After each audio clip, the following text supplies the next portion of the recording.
La ilaha illallah Muhammadur Rasulullah. La ilaha illallah Muhammadur Rasulullah. La ilaha illallah Muhammadur Rasulullah. Assalamualaikum warahmatullahi wabarakatuh. Hadirin pemirsa dimanapun berada, berjumpa kembali dengan saya Irfan dalam program Gue Bodo Amat. Nah, pemirsa, sebelumnya kita telah membahas perihal sejarah. Kali ini kita rehat sejenak. Kita membahas sesuatu hal yang tidak berkaitan dengan sejarah. Pemirsa, saat ini saya sedang berada di kediaman Kang Tantan.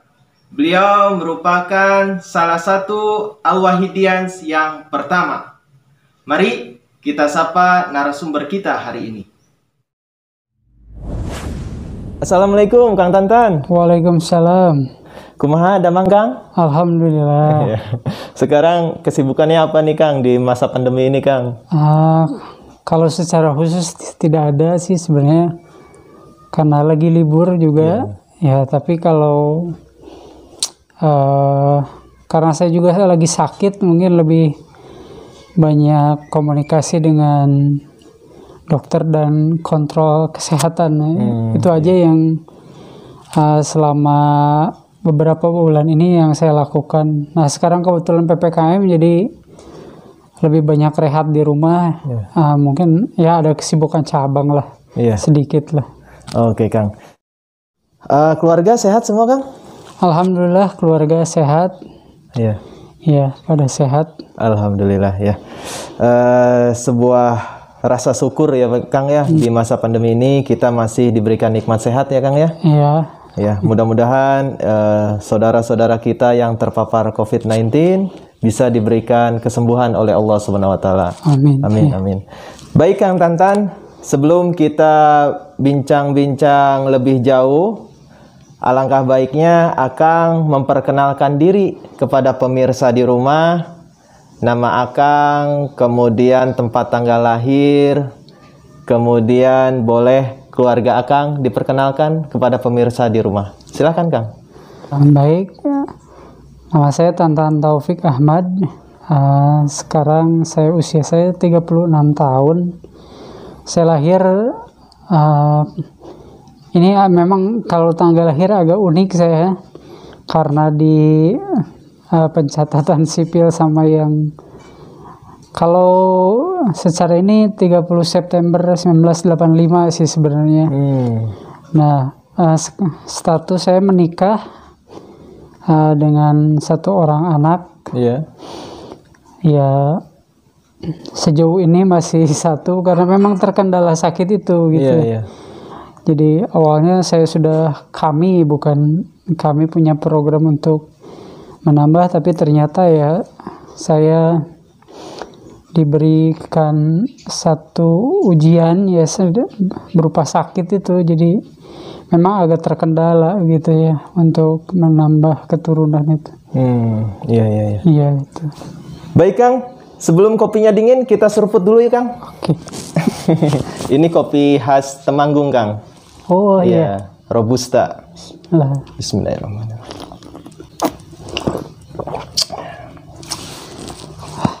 Gimana Kang rasanya Kang? Luar biasa. Aromanya beda ya daripada kopi yang biasanya. Baik Kang,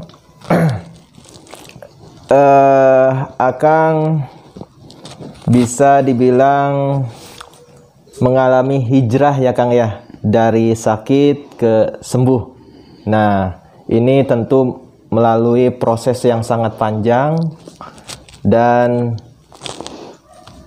ini sangat dibutuhkan Kang informasi pengalaman Akang ketika memang sedang dicobai sakit oleh Allah SWT. Boleh Kang dijelaskan secara rinci Kang? Iya. Eh, mulainya saya dari kurang lebih 7 tahun yang lalu lah. Saya kalau waktu tepatnya saya lupa, tapi yang saya ingat waktu itu Masjid Wanasigira itu lagi renov lah begitu. Renovasi. Ya lagi renov, dan saya ya punya aktivitas rutinitas saya sehari-hari kan mengajar gitu ya di sekolah Al-Wahid. Dan pada waktu itu merasakan memang ciri-cirinya adalah lelah gitu, kayak kurang tidur, dan selalu dirasakan gitu. Jadi setelah sholat zuhur itu pengennya tidur aja begitu. Nah kadang kan suka ada jeda waktu untuk sampai waktu mengajar. Nah itu saya manfaatkan untuk kayak rehat lah, setidur.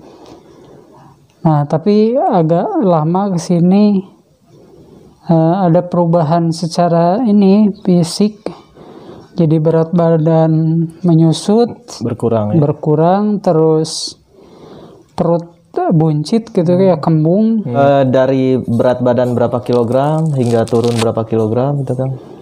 Kalau nggak salah ya sekitar 64 lah, 64 kilo ya, 64. Yeah. Sampai 57, dan saya stabilnya waktu itu setelah sakit itu 53 atau 54 gitu. Berarti bahkan, hampir 10 kilo ya kan? Iya, bahkan sekarang itu 49 sekarang gitu setelah ini. Tapi lagi proses ini juga, setelah ya kemarin dirawat cukup lama. Nah kembali lagi ke itu. Nah kalau saya waktu itu saya menganggap kayak orang dengan gizi buruk gitu. Perut buncit tapi badan kecil. Nah seperti biasa aja waktu itu memang mencoba untuk ke medis gitu, ke dokter. Dan 1 tahun mungkin karena itu ya keterlambatan tindakan medis yang membuat saya sampai sekarang harus perawatan cukup lama gitu ya. Yeah. Hampir 1 tahun itu saya ke dokter umum. Saya percaya waktu itu karena ada rongsen, terus diperiksa hampir kalau nggak salah 1 bulan sekali. Yeah. Dan saya menyebut ke tim homeopati juga waktu itu kayak sakit mah gitu atau kembung. Yeah. Ya dikasih dosisnya itu. Sampai satu ketika saya ada orang yang menyarankan ke dokter spesialis. Nah di Garut itu ada dokter Johnson Manurung. Dan waktu itu juga malam sekali. Kadang saya sampai bisa jam 2 pagi lah gitu pulang. Pas waktu saya periksa ke sana itu sederhana sekali periksanya. Hanya memegang pundak saya terus kulit. Katanya ada spider vein katanya. Jadi ada jaringan kayak laba-laba, dan itu langsung ini katanya sakitnya sudah mengarah ke sirosis waktu itu. Jadi awalnya adalah saya penyintas hepatitis B. Tapi karena penanganan telat jadi ke sirosis atau pengerasan hati, fungsi hati. Nah ini yang membuat saya agak Nah, jadi selama ada waktu-waktu saya kan ngambil sekolah ya, kuliah lagi lah kan. Saya dulu hanya ngambil D3 itu di ini, terus karena saya ngajar PPKN saya ngambil prodi PPKN, dan waktu mau skripsi itu saya ngedrop dan berapa kali ke dirawat lah gitu ya Iya. di Garut itu. Akhirnya saya dapat rujukan untuk ligasi karena selalu muntah darah. Dan dari dokter John itu endoskopi ligasi yang pertama itu tahun 2000 kalau nggak salah, April gitu ya. Dan ya saya kurang lebih 1 tahun bisa beraktivitas normal, walaupun memang ya dengan kondisi fisik yang itu tadi ciri-cirinya gitu ya. Dan saya rutin ke Bandung ke Rumah Sakit Hasan Sadikin kontrol, tapi ya selalu ada kendalanya, tidak semulus ini ya, selalu ada. Terus pada akhirnya saya juga ada pendarahan lagi karena memang ligasinya mungkin si pengikatnya copot. Nah, saya waktu itu dirawat di Singaparna. Iya. Jadi dari Bandung langsung ke Singaparna karena itu habis dari perjalanan, dan itu pun hampir beberapa bulan, pulang 2 minggu gitu, kadang-kadang ngedrop lagi gitu. Nah, akhirnya ya mencoba di Hasan Sadikin. Nah, kemarin yang ini yang memang perjuangan luar biasa tuh waktu bulan puasa. Bulan puasa. Iya, waktu bulan puasa. Habis sahur itu nggak tahu tiba-tiba udah perut nggak enak dan pendarahan hebat gitu, muntah darah. Iya. Saya tidak bisa menyebutkan, tapi mungkin kalau dihitung mungkin ada 3 liter darah itu karena ini. Dan saya langsung dilarikan keluarga mengambil, ya istri saya itu mengambil inisiatif untuk langsung ke Bandung karena memang saya dapat rujukan dari dokter di Rumah Sakit Santosa untuk ligasi lagi gitu. Tapi selalu ada hal yang menarik menurut saya, dan itu menjadi pengalaman saya. Ketika di IGD memang selalu saya tidak pernah kesulitan gitu untuk mendapatkan ruangan. Alhamdulillah. Di IGD itu tidak pernah lebih dari 1 hari, hanya beberapa jam. Tapi pada waktu itu yang membuat saya ini adalah saya langsung dipindahkan, terus karena memang lagi agak naik juga COVID.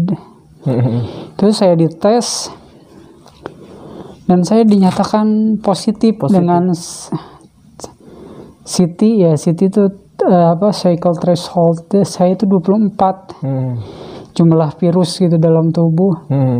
Tapi istri saya sama ayah saya itu sama sekali negatif gitu, padahal di ruangan itu karena mungkin ya kondisi badan itu tidak boleh lemah. Iya.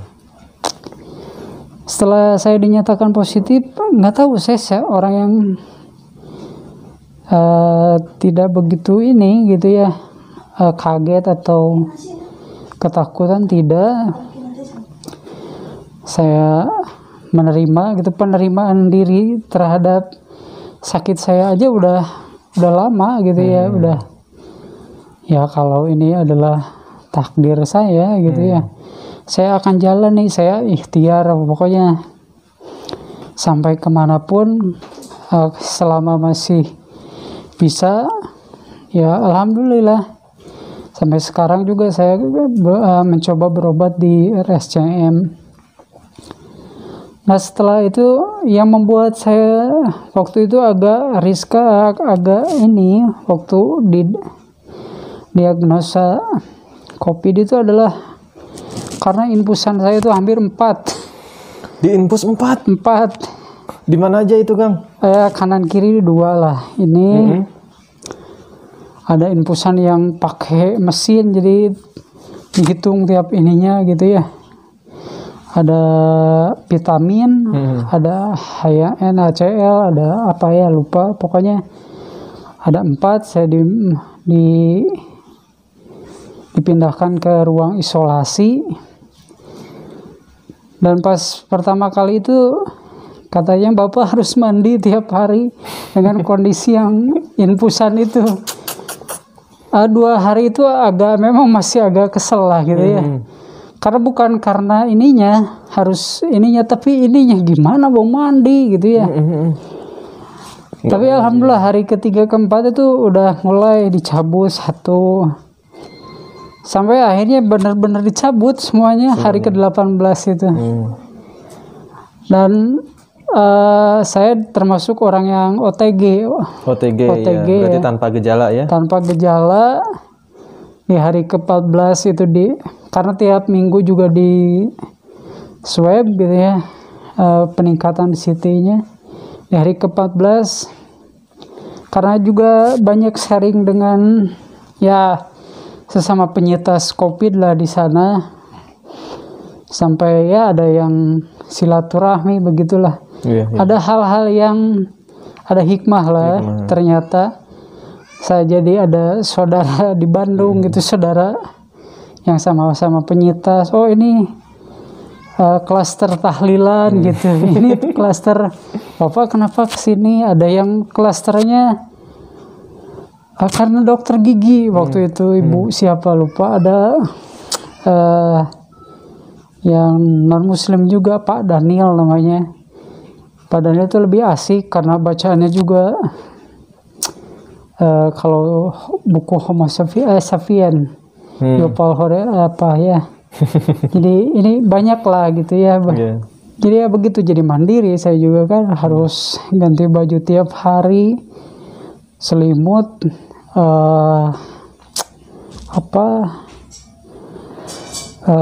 handuk, spray, itu semuanya disediakan. Baju disediakan oleh rumah sakit, dan mandinya air hangat gitu ya. Harus tiap hari mandi katanya. Hari ke-14 itu CT saya udah 37. Saya agak lama gitu ya. Nah saya ingat homeopati waktu itu, dan saya minum 10 menit sekali. 10 menit sekali. 10 menit, dan alhamdulillah sebelum lebaran udah negatif, hanya hitungan 2-3 hari. Setelah itu udah negatif, pindah saya ke ruangan atas, namanya ruang kemuning lah ya, untuk yang sudah negatif. Tapi ternyata ada hal lain yang membuat saya harus berjuang lagi. Jadi sebelum saya keluar dari ruang isolasi itu saya merasa demam, dan ternyata saya muntah darah lagi waktu itu, sampai kaki itu bengkak karena kekurangan apa waktu itu ya, albumin kalau nggak salah. Sakit sekali itu. Tiba-tiba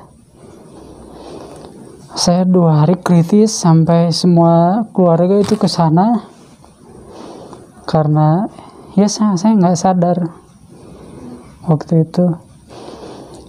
Ya tindakan saya untuk ligasi yang kedua itu ternyata membutuhkan jalan panjang gitu ya. Saya pendarahan hebat lagi. Pokoknya saya dipindah sampai ada ke HCU waktu itu setelah 2 malam, karena memang terbatas waktu itu. Pertama karena mau hari raya, karena mau hari raya, jadi dokter sebagian udah pada cuti, perawat. Jadi saya untuk mendapatkan infus saja saya susah, makanya mungkin saya kritis di sana. Tapi nggak tahu ya, karena memang ya saya merasa udah ikhlas saja waktu itu. Dalam waktu kalau nggak salah 3 jam setelah itu saya sadar, nelpon, walaupun saya nggak sadar waktu itu malam atau siang. Nah, ini yang kendala yang sekarang saya suka rasakan waktu saya suka kadang bingung ya. Waktu di sekolah pengisian rapot tiba-tiba saya itu EH disebutnya. EH itu encephalopati hepatikum ya. Jadi linglung. Jadi nggak sadar aja gitu. Dan itu tangan gitu gemeter. Makanya kan tadi ditanya apakah saya sensitif dengan cahaya, kadang saya sensitif. Bahkan untuk WhatsApp aja saya nggak bisa. Kok jadi ini gitu.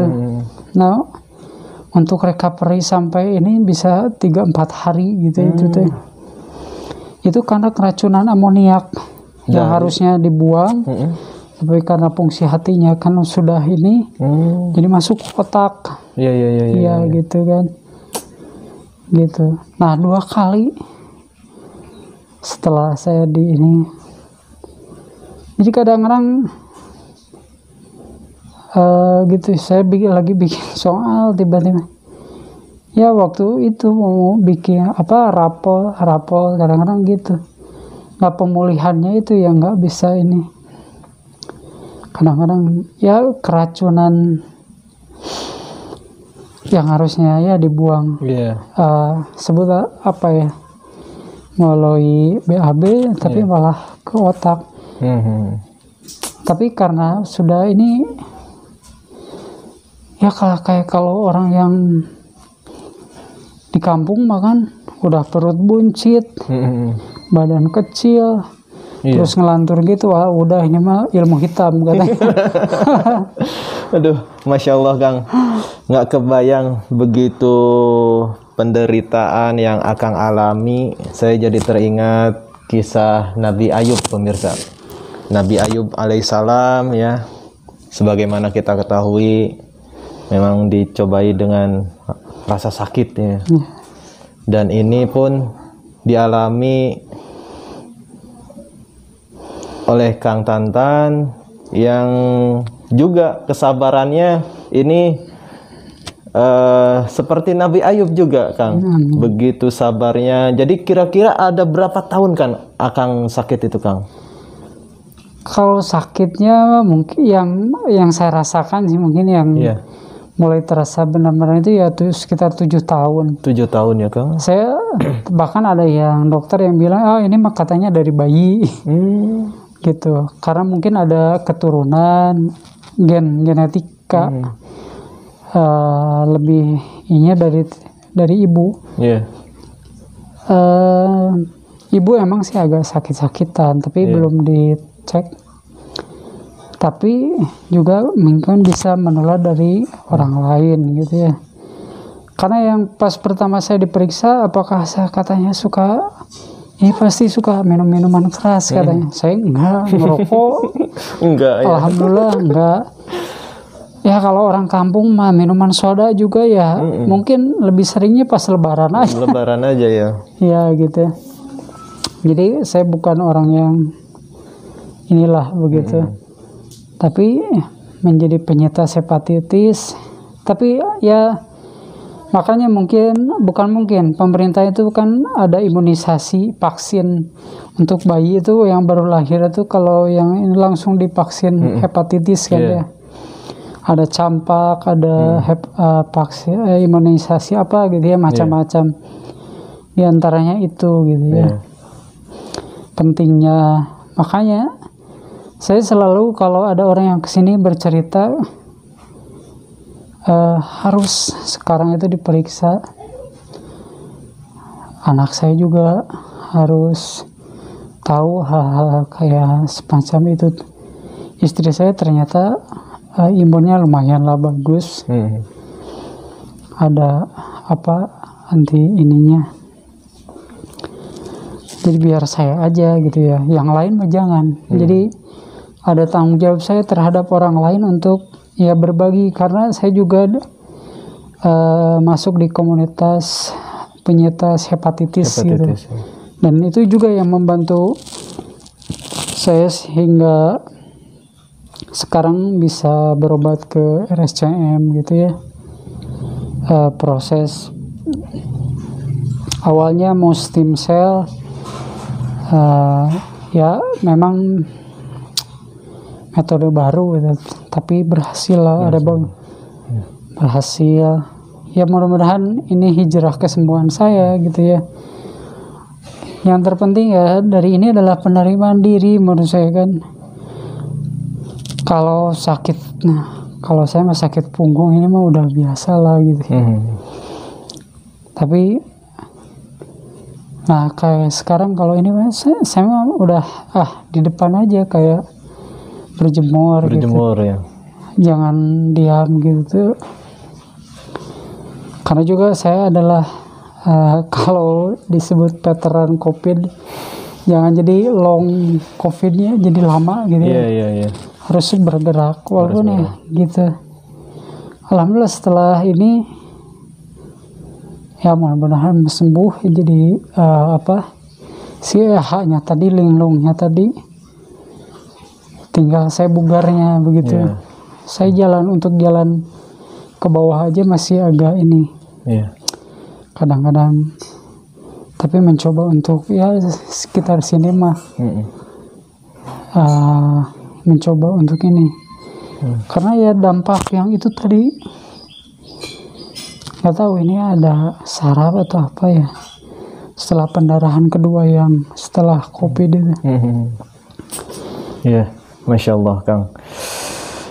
Akang penyintas hepatitis, kemudian COVID juga ya, kemudian hati ya, fungsi hati yang memang sudah kurang optimal ya Kang ya, fungsi hatinya. Nah ini Masya Allah, begitu berat ini cobaan Kang ini. Nah Kang, sebagaimana kita ketahui pemirsa, untuk hepatitis B ini bisa boleh dikatakan belum ada obatnya ya Kang ya. Nah, sejauh mana Akang ketahui perihal hepatitis B ini Kang? Sejauh ini ya yang saya tahu tentang hepatitis secara umum aja lah. Hepatitis B itu emang kalau yang lain 6 bulan bisa sembuh gitu ya. Namun sebelumnya hepatitis ini kan ada varian hepatitis A, hepatitis B, hingga hepatitis apa kan? C ya? Ada E juga ada ya?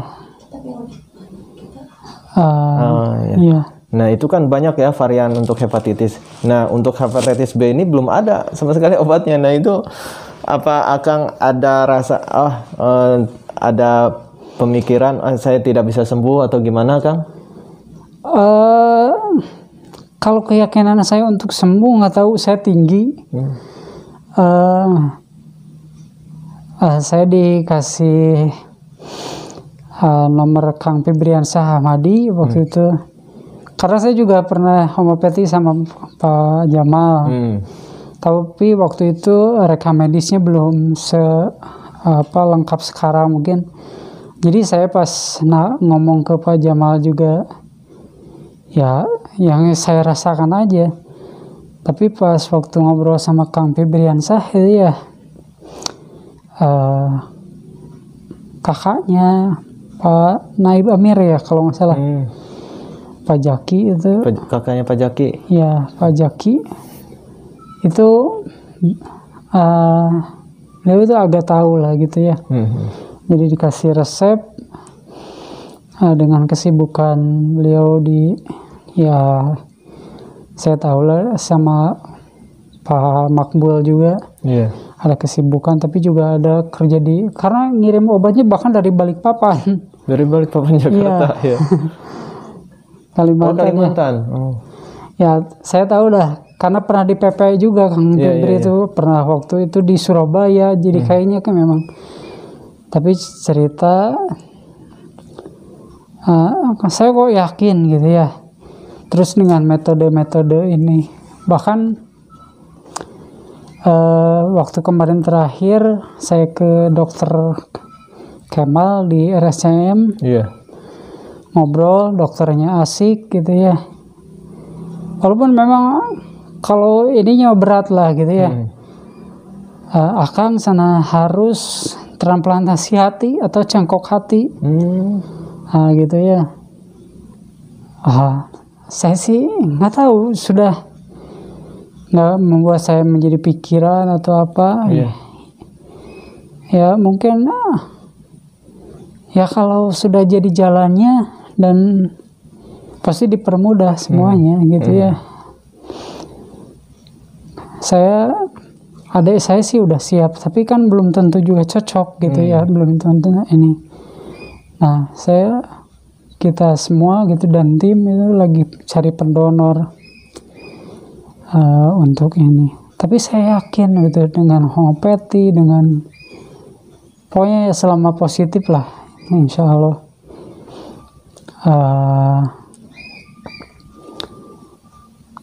Saya juga masih ada cita-cita gitu ya. Ya kalaupun Allah menentukan lain lah, itu mah beda lagi. Tapi selama perjuangan saya berobat gitu ya, dari awal dulu sampai sekarang, pokoknya saya jalani gitu.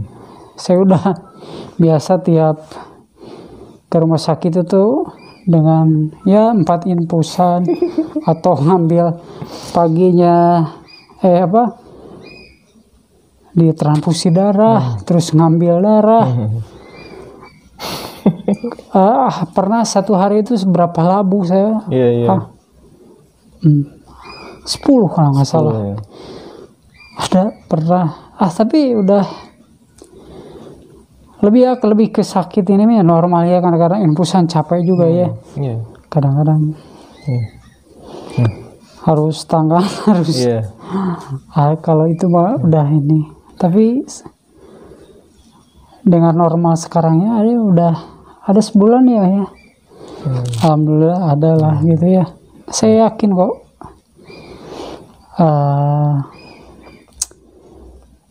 selama positif lah gitu ya pikirannya. Berarti Akang saat ini memang membutuhkan cangkok hati ya Kang ya? Iya.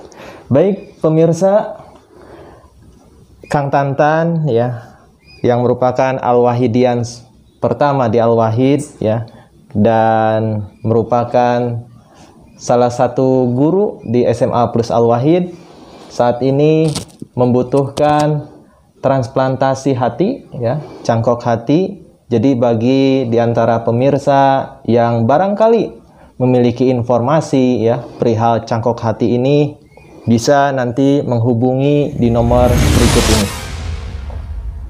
Baik, Akang, tentu perjuangan Akang ya ketika dicobai dengan sakit, tentu pastinya didukung oleh keluarga ya Kang ya, yang membackup.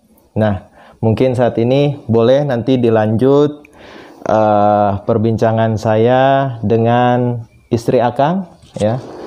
Saya jadi ingin tahu banyak ini, dukungan istri tentunya pasti kuat ini Kang. Nah, saya ingin berbincang banyak dengan istri Akang. Itu pun kalau Akang mengizinkan. Oh iya. Boleh ya Kang ya? Karena memang kalau yang lebih banyak bersentuhan dengan dokter, para medis gitu ya. Dan ya LSM penyintas itu. Kalau saya kan kalau saya kan pasien itu hanya tidur, mau disuntik oke, mau ditransfusi oke lah gitu. Yang penting saya mah sehat lah gitu. Tapi kan kalau yang berjuang di belakangnya ini istri saya gitu kan ya. Sampai contohnya ada contoh transfusi eperesis darah khusus, itu belinya saya sebut harga saja lah ya, 3,6 juta. 3,6 juta ya. Memang dapatnya sih dari orang sini juga. Waktu nggak tahu, seperti jodoh gitu ya. Mang Idun di sini. Tapi kan perjuangan ke PMI untuk ini ya. Kalau boleh disampaikan mungkin dari Akang mengalami sakit, itu total biaya yang Akang keluarkan dan siapa yang turut serta membantu, boleh Kang disampaikan mungkin Kang? Kalau secara ini ya, kalau besar rinci ya pastinya mah nggak tahu lah. Tapi karena juga ini juga penting lah untuk ini ya, untuk kita BPJS ini ya, jaminan sosial untuk kesehatan. Ya adalah ratusan. Ya pasti ada keluarga, tapi yang saya rasakan juga adik saya gitu ya, yang membantu ini. Jadi alhamdulillah ada saya termasuk ya kalau dalam hal materi ada gitu ya. Nama adik Akang siapa, Kang? Firman. Firman, ya. Ya. Jadi luar biasa ya, beliau membantu dalam hal finansialnya ya untuk. Ya, seingat saya dari saya dirawat di Bandung, terus di Garut, terus Singaparna, Bandung, bahkan sampai ke Jakarta itu. Rasanya mungkin ya, saya juga tidak menghitung sih sebenarnya berapa. Tapi kalau hitungan puluhan ini sudah, bahkan kalau saya sebut ratusan. Ya, kalau ratusan. Karena sampai ya saya sebutlah dibelikan kendaraan khusus buat saya periksa gitu ya. Apalagi bolak-balik ke Bandung ya? Ya bolak-balik ke Bandung kan, kadang-kadang lagi darurat saya harus periksa. Betul, gitu. betul. Beliau, adik saya sampai ingat beli aja katanya. Ternyata dibelikan gitu ya. Alhamdulillah. Ya. Untuk ini hanya untuk saya ini gitu periksa. Berobat ya. Berobat. Ya luar biasa ya dukungan dari keluarga itu sendiri ya, dan juga adik kandung Akang ya. Baik Akang, mungkin saat ini bisa dilanjut dengan istri Akang. Namun sebelum diakhiri, boleh ada closing statement dari Akang untuk pemirsa di rumah? Ya, kalau saya secara pribadi ya mohon doa untuk kesembuhan ya. Terus untuk yang di luar sana, karena saya juga punya tanggung jawab. Untuk semua penyintas apapun, sakit apapun, yakin sembuh asal kita berusaha gitu ya. Ingat juga, saya juga ada keinginan seperti di desa saya itu tentang edukasi khususnya hepatitis lah ya. Karena saya juga bercerita dengan pernah Kang Ujur di sini, orang Lebak Leles. Istrinya hepatitis, juga anaknya tidak diberi disusui ASI katanya. Susu formula itu suatu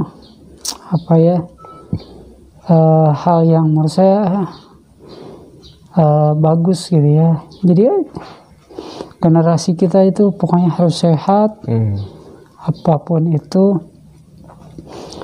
diusahakan. Pokoknya kalau ada imunisasi di posyandu ikuti, pokoknya tetap berusaha lah pokoknya. Kalau sakit, saya banyak belajar, banyak ini, karena juga saya banyak cerita. Ada guru orang Cirebon ngajar di Indramayu, muntah darah itu katanya udah tiap bulan. Tapi semangatnya untuk ngajar selalu ada. Ada orang Amerika yang penyintas apa gitu ya. Katanya saya lihat di ini, kesempatan hidupnya hanya 2% lagi. Tapi kata dia 2% itu bukan 0. 2% itu masih ini katanya. Jadi yakin lah gitu ya. Kalau saya pernah belajar waktu itu tuh di pikiran, penerimaan diri lah yang penting itu penerimaan diri. Jangan terlalu banyak mengeluh lah pokoknya. Terus ya intinya adalah pasti kembali ke Allah Subhanahu wa taala sih. Benar, ya. Itu. Ya. Nah, pemirsa, itu tadi perbincangan saya dengan Kang Tantan. Intinya ketika pemirsa di rumah dicobai dengan rasa sakit, maka yang harus ditanamkan di mindsetnya yaitu jangan ada rasa mengeluh, pemirsa. Nah, karena walau bagaimanapun pasti ada hikmah di baliknya, ya Kang ya. Ya. Baik Kang, ini merupakan perbincangan yang luar biasa dan saya jadi tahu banyak soal hepatitis ya. Mudah-mudahan pertemuan ini diridhoi oleh Allah SWT dan bisa membawa manfaat khususnya untuk saya pribadi Kang ataupun untuk pemirsa di rumah. Hatur nuhun Kang. Sami-sami. Ya, jazakallah. Assalamualaikum Teh. Waalaikumsalam. Iya. Kumaha damang Teh? Alhamdulillah. Alhamdulillah ya. Tadi udah bincang-bincang banyak dengan suami Teteh. Nah, saya ingin tahu lebih banyak Teh ikhtiar yang dilakukan Teteh terutama dan juga tentu keluarga yang lain dalam rangka pengobatan suami Teteh. Silakan Teh. Kalau sekarang sih salah satunya hemopeti. Hemopeti. Kedua masih kontrol Masih tiap kontrol bulan tiap ke bulan. Hasan Sadikin karena memang kita kan BPJS. Iya. Jadi saya udah setelah konsul, saya termasuk masuk anggota komunitas peduli hepatitis. Saya banyak bertanya obat apa yang harus diminum. Iya. Ternyata ada kalau bahasa sebenarnya nggak enak ya. Penyakit sirosis. Dari sirosis karena suami saya itu sirosis hepatitis dari hepatitis B. Nah, setelah saya banyak tanya bahkan beberapa dokter pun bilang itu obat harus seumur hidup. Harus seumur hidup. Pernah kita ikhtiar nih waktu mau nyoba ke Pak Jamal waktu itu hemopeti kan. Kita, Profesor Jamal ya? Ya, Pak Jamal. Terus kita coba nih supaya kan kalau kata orang sini jangan terlalu obat kimia, kita coba kan gitu ya. Oke, kita coba hemopeti tanpa sih obat yang dari dokter itu kan dari rumah sakit. Ternyata ngedrop. Memang ternyata harus dibarengi walaupun harus ada jeda. Balik lagi ke yang Hasan Sadikin itu. Jadi saya sudah konsul, terus yang komunitas sudah bilang obat pendarahan, obat supaya ada pengeluaran cairan, dan yang kedua, yang terakhir yang paling penting memang antivirusnya itu. Jadi hepatitis itu bukan sekedar yang kita nih positif, udah gitu, udah lepas gitu. Kalau di sini kan harus makan apa tutut sama harmis ya kalau orang sini sebut. Iya benar itu untuk gizi proteinnya bagus ya, tapi tidak menekan jumlah virus yang ada di tubuh yang positif hepatitis B-nya itu. Jadi kita tuh ngejar si antivirusnya itu sampai sekarang. Dari waktu kita mulai atau suami itu termasuk yang telat. Telat minum antivirus seharusnya dari tahun 2014 begitu didiagnosis sirosis itu harusnya kita sudah minum antivirus. Ternyata kita telat ya kan karena nggak tahu prosedur juga kita ya. Masih minim informasi. Saya belum masuk komunitas peduli hepatitis belum. Nah, akhirnya baru kita dapat itu kemarin bulan Februari. Bulan Februari baru berjalan mungkin kisar 5 bulan ya. Ya, baru itu. Jadi antivirusnya harus dikejar gitu. Iya. Nah, boleh dong Teh. Tentu Teteh dalam hal administrasinya Teteh tentu ya. Semua yang dihandle. Nah, boleh dirinci secara detailnya bagaimana prosesnya Teh waktu itu? Proses untuk mendapatkan antivirusnya? Oke. Kalau dari antivirus BPJS memang mungkin punya kebijakan ya. BPJS tiap rumah sakit mempunyai kebijakan. Ada yang masing-masing rumah sakit beda. Yang saya pelajari di Bandung itu, di Hasan Sadikin itu satu yang jelas emang pas hasil lab hepatitis. Kedua ada USG. Kadang-kadang USG juga penting karena untuk yang sirosis ya, yang sudah maju ke sirosis, tapi yang belum juga nggak apa-apa bisa. Yang ketiga fibroscan. Fibroscan waktu itu suami saya nggak di cover, tapi katanya saya dengar kemarin lagi dapat kabar katanya di cover BPJS katanya. Ya ketiga yang terakhir penting itu HBV DNA disebutnya. HBV DNA itu pengecekan jumlah virus yang ada di badan kita, yang positif ya, yang positif hepatitis. Dari situ baru kita ajukan ke dokternya. Kalau sudah lengkap berkas-berkas itunya, oke. Suami saya dapat antivirusnya namanya tenofovir. Tenofovir. Ada memang beberapa Heplaf namanya Heplaf, cuman mungkin kalau bahasa ininya tergantung dari si pasien, kondisi pasien. Iya, iya. Karena memang tiap 6 bulan sekali itu kan disebutnya kalau kita tuh ada berkasnya ya. Nanti bisa dilihat lah ada berkasnya. Iya. Di per 6 bulan itu dicek fungsi ginjal, apakah berpengaruh ke fungsi ginjal atau tidak, seperti itu. Boleh Teh dilihatkan berkasnya Teh untuk hasil labnya itu sendiri? Hasil labnya ini ada, cuman kalau untuk yang positifnya HBsAg untuk hepatitis B ya. HBS, ya. Pengecekan hepatitis B itu disebutnya HBsAg. HBsAg. Kalau untuk hepatitis C itu apa ya? HCV kalau nggak salah. Saya lupa sih kurang lebih itu. Ya ini ada disebut rujukannya kan non reaktif bagusnya ya. Ini di sini reaktif. Itu sudah jelas ya. Terus kalau suami saya untuk dapat, nah ini yang ini. Untuk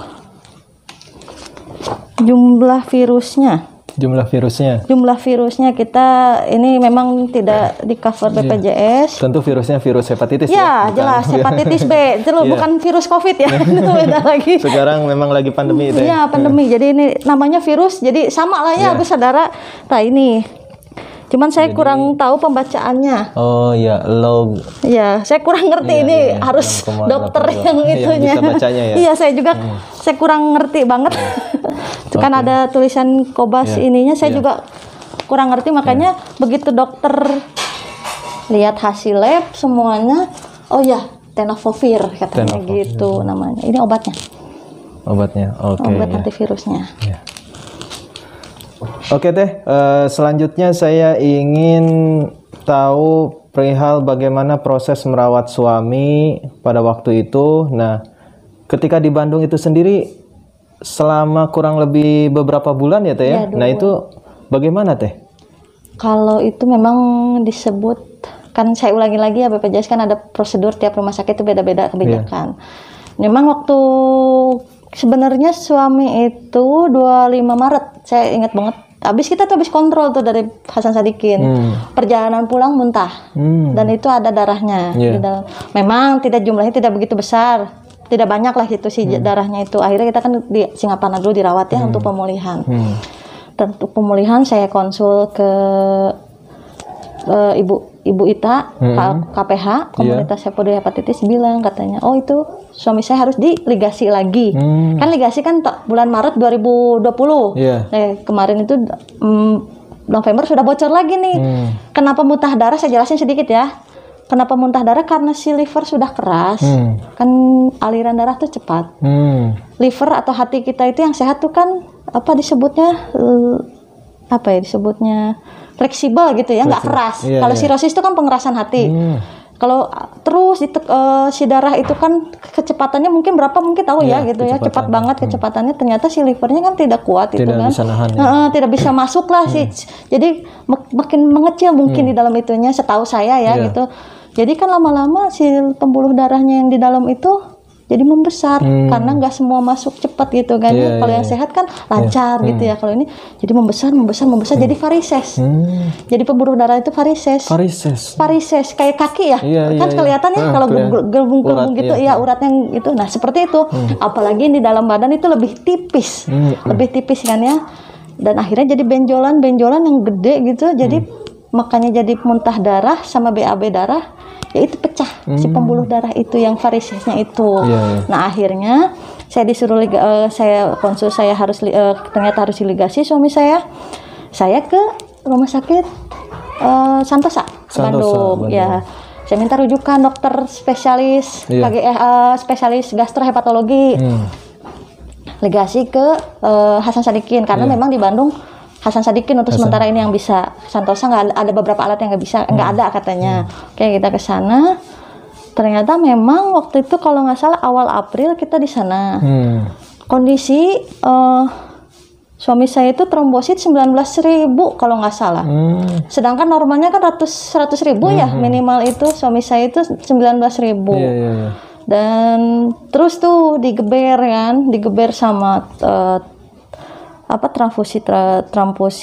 trombosit, bahkan sampai plasma, FFP, saya kurang tahu, frozen plasma, terus sama ada trombosit Krayo disebutnya. Saya apa gitu ada panjangan, cuman kalau kata dokter sama perawat disebutnya krayo. Krayo. Ya, jadi saya dari situ saya tahu macam-macam darah, dan itu memang bentuknya kuning. Kuning ya, trombosit itu kan kuning. Sampai akhirnya kok ini naiknya. Jadi si trombosit naik, si HB turun. Gitu kan. Ya tuh suami saya tuh kalau nggak salah sempat di angka 6 HB-nya itu. Sampai di angka 6 sekali, ya. Nah, begitu naik 7, trombosit turun lagi dari 27 jadi 21 lagi. Kayak gitu. Kayak gitulah bolak-balik si dok. Jadi waktu itu dokter yang menangani selain dokter gastrohepatologi juga dokter hematologi. Yang bagian darah, ya spesialis darah hematologi. Jadi terus akhirnya kita coba trombosit aferesis yang 3.500.000 itu. Sekitar segitu pokoknya. Nah, kita coba kata dokternya di doping ya Bu ya, supaya kan kita mau mengejar endoskopi nih.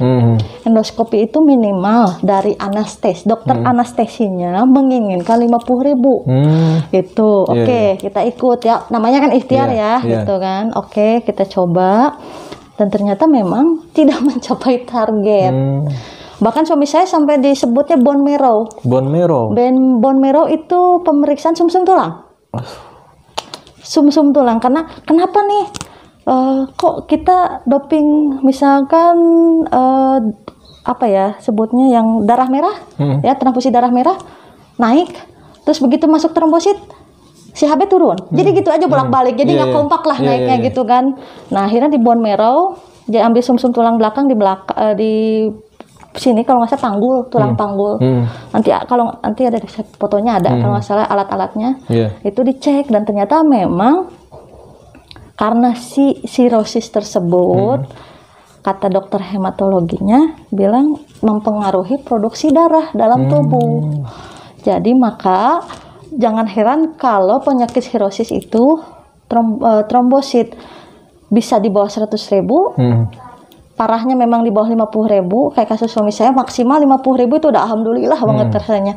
Terus kalau HB ya di bawah 10 kayak gitu. Karena mungkin juga kata dokter hematologinya juga bilang kalau lebih dari 8 atau 9 itu bisa pendarahan lagi, nggak boleh terlalu banyak lah gitu HB-nya. Yang saya luar biasa itu pengalaman saya sampai disebut mungkin penuh air mata kayak gitu ya. Jadi begitu dokter tuh udah datang, bahkan dokter seniornya sudah datang. Alhamdulillah banget dokter senior dari gastro, dari hematologinya datang. Kita tuh kalau nggak salah hari Jumat, masuk hari Kamis, hari Jumat kita dapat ruangan. Datang dokternya, Bapak, kita hari Senin ketemu ya di ruang tindakan gitu kan. Di PCR lah suami saya itu, dan ternyata positif. Positif itu yang bikin saya COVID ya. Iya, positif COVID itu yang saya habis pendarahan. Kondisi suami saya tadi mungkin suami saya belum cerita ya, pasang NGT kan. NGT itu selang di hidung kan, jadi prosedur rumah sakit Hasan Sadikin tuh ada yang muntah darah itu harus pasang NGT ke selang sampai kena ke sini, ke lambung kalau nggak salah masuk lewat hidung ini. Dan jadi kalau ada pendarahan aktif otomatis si darah tuh keluar kayak macam kateter. Jadi keluar dengan sendirinya gitu, ada kantongnya gitu ada kantongnya kayak gitu. Jadi makanya suami saya itu kondisinya waktu itu yang sangat bikin berat hati itu belum bisa makan. Bahkan untuk minum aja nggak boleh. Itu harus emang harus puasa kalau kata dokter, soalnya itu disebut nanti kalau misalnya kita minum nanti memicu lagi pendarahan gitu, muntah pendarahan lagi kayak gitu. Nah kondisi itu malam dijemput jam 10 malam kalau nggak salah, hasil itu keluar sore. Dokter telepon saya, Bu, suami ada gejala enggak? Alhamdulillah nggak ada, karena mungkin imun lagi turun aja kan, habis muntah darah 2 liter lebih lah waktu itu ya. Di IGD mungkin saja ya kenanya, saya juga kurang tahu di mana. Kalau mau mikir itu saya nggak mau lah gitu, udahlah. Akhirnya jam 10 dijemput dengan kondisi yaitu di hidung selang, terus yang infusan yang harus pakai mesin. Itu infusan pakai mesin itu untuk pengendalian supaya tidak ada pendarahan lagi gitu. Akhirnya begitu diisolasi, saya disuruh, tadinya kan saya itu sama ada yang bilang udah di rumah aja, katanya suami kan udah di rumah sakit nih katanya gitu kan, ada dokter, ada perawat. Saya nggak bisa dong ya, tetap takutnya kan ada kebutuhan dari perawat, misalkan Bu, Bapak butuh apa atau nggak bisa butuh darah. Ternyata alhamdulillah begitu di dalam ruang isolasi suami butuh trombosit kan ya, itu trombosit hampir berapa hari kayaknya, darah merah juga itu. Jadi saya nggak pulang, akhirnya saya ngontrak di Bandung itu di Bandung di Gang Cibarengkok, saya ingat sekali itu namanya. Itu gang bersejarah, itu bukan tempat bersejarah. Itu dalam keadaan ya luar biasa lah, galau kalut, dan teman-temannya saya nyari dari subuh. Alhamdulillah begitu suami saya masuk isolasi, saya belum diusir nih sama si perawat. Udah nggak apa-apa di situ aja Ibu, katanya gitu kan. Begitu subuh saya langsung pindah, langsung keluar lah, bawa barang, saya nggak enak ya. Saya cari itu, saya tanya semua. Memang gang itu khusus kos-kosan, kontrakan yang kayak gitu-gitu ya, untuk yang punya pasien di Hasan Sadikin ya, yang harus kontrol cancer apalah gitu kan.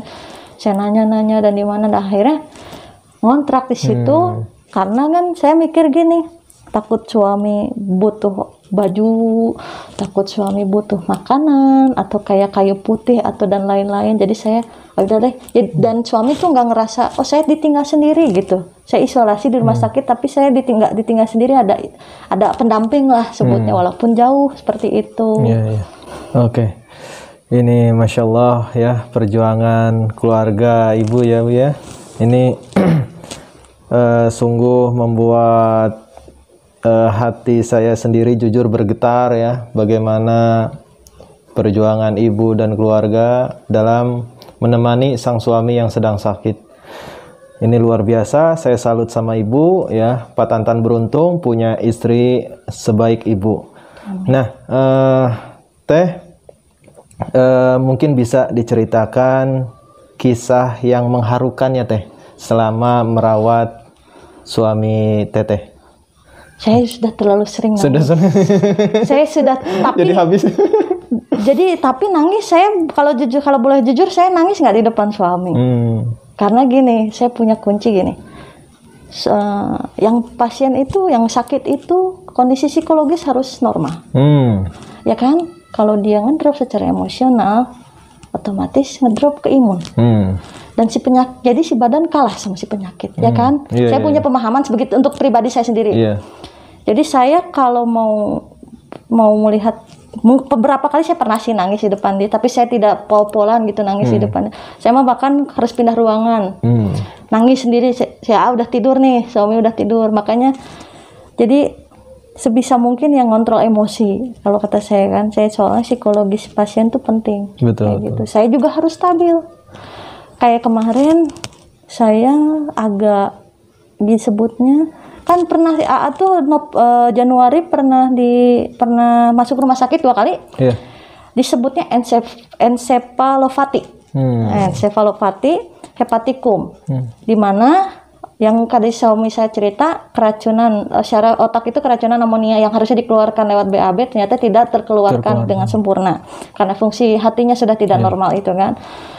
Ucu sampai disebut gagah, itu dia gagah, bahkan dia pas saya tanya besoknya dia nggak sadar kalau dia itu seperti itu gitu kan. Jadi gagah, diajak ngobrol nggak nyambung kayak gitu-gitu. Jadi dia gerak-gerak gimana ya, kalau makanya disebut penyakit sirosis itu tuh kayak yang diguna-guna gitu kan, kalau kata orangnya, kalau orang di kampung gitu kan ya. Karena memang kayak bukan dia, karena memang kayak bukan dia. Ternyata begitu saya sudah baca sebenarnya, saya begitu suami 2014 divonis sirosis hepatitis, itu perjalanan yang bakal kejadian, ternyata pendarahan ovarisa esophagus pecah. Terus kalau kehilangan kesadaran, oh iya encephalopati, ada 2 kali itu dirawat. Dan memang wah luar biasa deh, itu saya kaget, mertua saya sampai nangis. Karena oh ini kok bisa begini ya gitu, kok bisa begini ya, bahkan sangkanya kayak lagi diguna-guna lah kayak gitu kan. Tapi saya mah karena saya sudah tahu, jadi saya mencoba tidak panik. Bahkan saya kalau mau ngobrol sama suami itu jatuhnya kayak ke anak kecil gitu, kayak Oh iya, mau apa, kan teriak-teriak terus tuh selama 2 jam. Teriak-teriak karena dipasang di ini juga ya, di hidung juga pasang selang itu sama kateter waktu itu kan kondisinya, karena kalau kata dokter waktu di Singaparna, kalau kata dokter nggak memungkinkan untuk pasien itu kalau mau pipis ke WC gitu kan ya. Bahkan nggak sadar mungkin nanti kalau pipis gitu kan, kasarnya dipasang lah kateter. Itu karena sakit mungkin ya, kalau saya sih nangkepnya karena dipasang kateter itu sakit kan, jadi teriak-teriak, ngomong apa aja semua yang disebutin. Tapi alhamdulillah masih bahasanya mah masih normal lah. Bahkan saya pernah baca kalau untuk yang encephalopathy yang parah itu bisa ngeluar kata-kata kasar, kata-kata binatang. Saya sudah beberapa kali lihat itu di Hasan Sadikin IGD. Saya sudah lihat yang beberapa yang seperti itu. Untuk kategori suami saya alhamdulillah nggak sampai segitu. Enggak, alhamdulillah kata, cuman teriak-teriaknya aja. Cina. Jadi saya harus lebih mungkin lebih ke anak TK gitu kesannya. Jadi kita oh ya sayang, ya ini gitu. Jadi kita benar-benar harus mendalami secara emosi kita tuh harus stabil supaya dia tenang. Oh iya kayak gitu. Nah kemarin kasus sempat kejadian lagi setelah delegasi dari Bandung kemarin, belum lama, bulan Juni. Ciri khasnya itu kalau suami sudah seperti itu tuh dia mau apa, yang keluar di mulut apa. Jadi dia mau pipis, sebutnya mau minum. Misal seperti itu. Subuh, saya udah agak panik gitu kan. Itu beberapa kali kan dia udah gitu kalau nggak salah lagi diare kalau nggak salah. Wah udah nggak nyambung nih. Bahkan kalau bahasa ini mah emosi sudah tidak terkontrol untuk dia. Kecolek sedikit aja istilah lebaynya gitu ya, dia bisa marah gitu kan kasarnya. Karena memang sudah sarafnya sudah lagi nggak ini kan ya, nggak normal. Saya sih memahami aja gitu kan, makanya saya lihat diusap pelan-pelan, kita aja ngobrol, kadang nyambung kadang enggak ya. Misalkan sekarang kita ngobrol nih nyambung nih, tidur dia kan ya, tidur, nanti pas begitu lagi beda, jadi kena itu lagi beda lagi kayak gitu. Bahkan dia nggak ingat, kadang-kadang ada beberapa hal yang kita ngobrol ini loh tadi nggak ingat, kayak gitu, kayak amnesia jatuh. Kayak gitu. Luar biasa, Masya Allah ya. Aduh, nggak kebayang saya, ibu, perjuangan ibu ini yang luar biasa ya, menemani ya sang suami. Mungkin terakhir boleh ada closing statement ibu Teh untuk pemirsa di rumah. Barangkali ada ya yang memang sedang menjaga suaminya yang sedang sakit juga misalkan. Nah boleh diberikan motivasi mungkin Teh, silakan Teh. Apa ya disebut, saya juga masih belajar lah ya sekarang ini, belum terlalu baik gitu. Cuman memang kuncinya satu sih, kita tuh harus apa ya sebutnya, menerima keadaan aja. Menerima keadaan aja. Jadi saya memang banyak sebutnya denial gitu ya.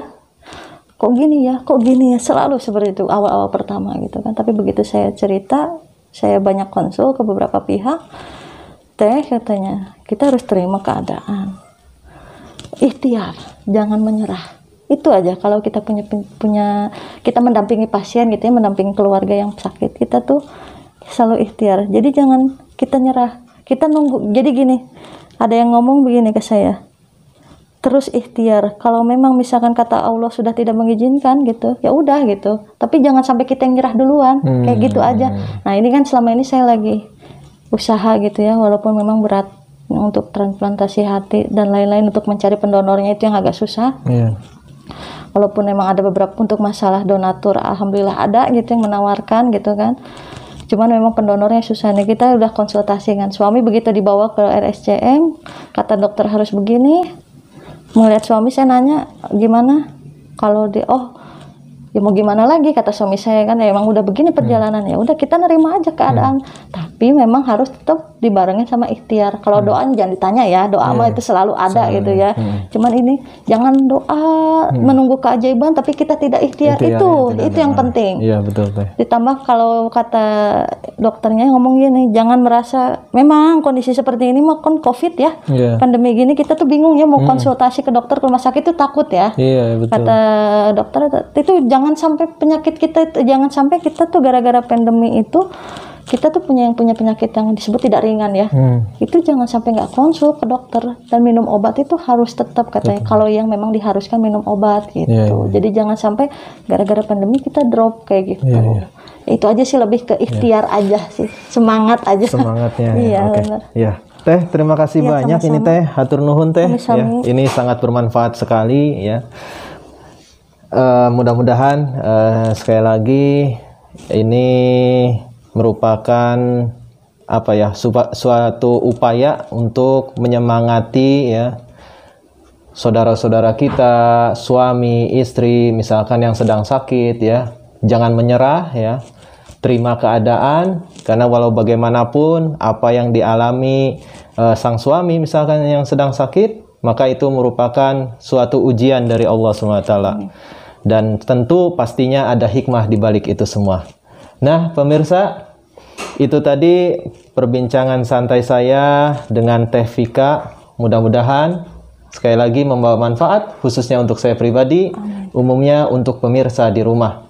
Terakhir, saya mengucapkan permohonan maaf apabila dalam penyampaian ataupun acara ini ada beberapa hal yang kurang berkenan di hati pemirsa. Mohon dibukakan pintu maaf yang selebar-lebarnya. Wa akhiru da'wana anil hamdulillahi rabbil alamin. Wassalamualaikum warahmatullahi wabarakatuh.